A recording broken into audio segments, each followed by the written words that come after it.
Greetings and welcome to a Prayerful Pause. My name is Nancy Woodworth-Hill, and amongst other things, I'm a spiritual director. Today we will look at the Labyrinth, which is a meditation device.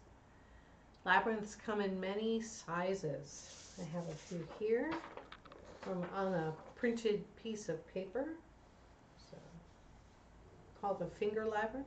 You can sit with it on a desk or on your lap, to a board that one can use on a lap or a tabletop. I'll talk about them more later. Or to some that are many, many feet in width that are on the ground.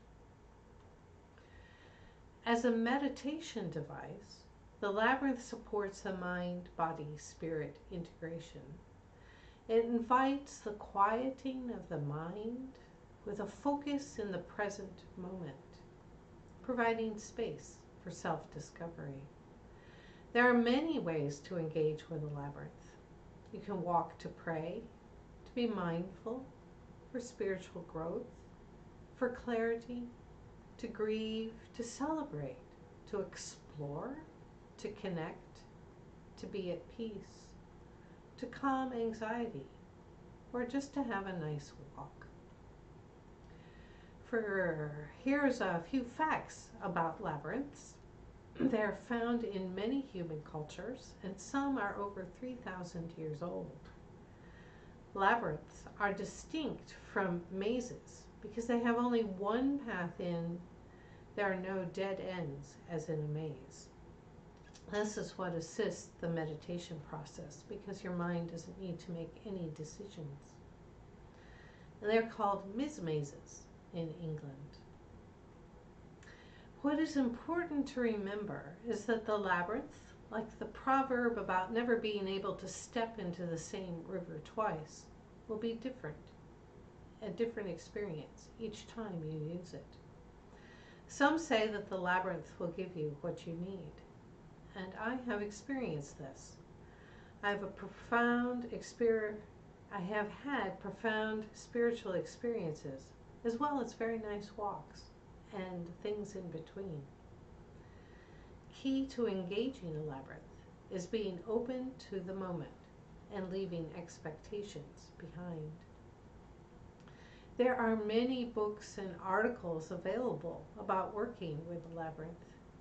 They can be thin places, space where the veil between the human and the divine thins. And here's what one needs to know. Each journey, like life, is unique. Thus, your experience is yours alone, not that of someone else. My husband often has a very nice walk when I emerge from the labyrinth, deeply shaken, deeply changed. There's no right or wrong way to use a labyrinth. Children also benefit from using a labyrinth. They really get it and are able to talk about it. When I do work with them, I tell them that it's their job not to bump into any other person on the labyrinth. And that makes things much easier. When praying on an indoor canvas labyrinth, shoes are removed or covered, and you may want to put down all of your belongings so that you can walk unrestricted. Find and move at your own pace. You may walk around someone going slower than you. So the labyrinth is a two-way street. You move towards and away from the center. Should you meet someone and not exactly know what to do, I suggest you stand still. Let them go around you. You may choose to walk being open to the moment, or you can bring an intention, a question, a doubt, sorrow, concern, a struggle, or something of the like. One traditional pattern is a threefold pattern: to release on the way in, to receive in the center, or you may choose to linger, or to return to your renewed self on the way out. Feelings may surface. Accept them in the moment. Do your reflective work afterwards. perhaps with a journal or whatever familiar method you use. Pay attention to the symbols and metaphors and images that may arise. Get curious and reflect afterwards. Listen for the still small voice of the divine. You may choose to use a mantra or a breath prayer. Let your body be expressive if that's what it calls for. Skip, dance, bend, twirl, raise your arms. Should you wish, you may create a ritual for entering and exiting the labyrinth, perhaps a bow to recognize the sacred space within, making the sign of the cross if that is comfortable for you, standing quietly, whatever works. There is much more wisdom in the literature. So if I were to boil this down to 3 key points, I would say realize that each time your experience is different. The least helpful question to bring would be a yes/no question. So don't impose an agenda. Be open-ended. Open-ended questions if you choose to bring one. And it may be helpful to both prepare for a walk with some reflection and to end it with reflection. So where can you find a labyrinth?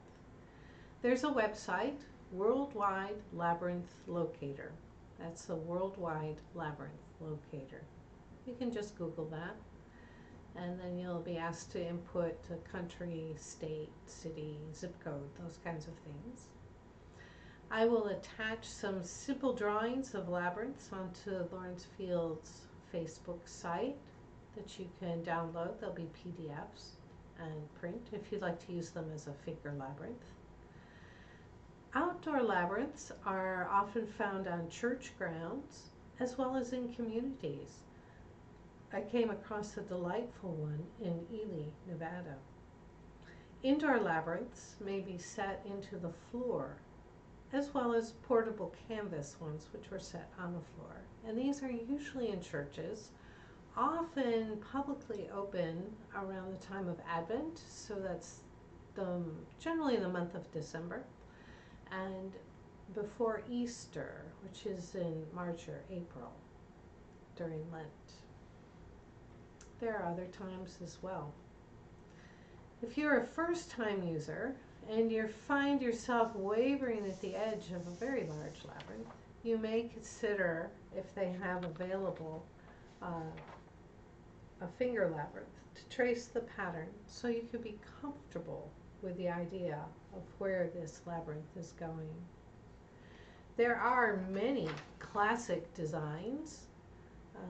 This is referred to as the Chartres labyrinth because it's set in stone on the floor of the cathedral in Chartres, France. It's an 11th circuit, so 11 times around. A very traditional style of labyrinth. Another, this is the classic 7th circuit labyrinth. Also a finger labyrinth. You can see a groove for moving your finger around.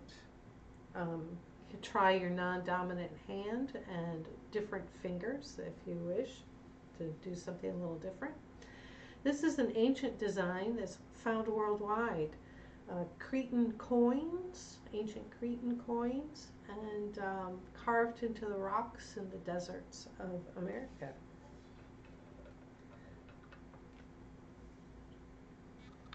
These devices carry within them an ancient wisdom, accessible where in the present moment linear time and eternity meet.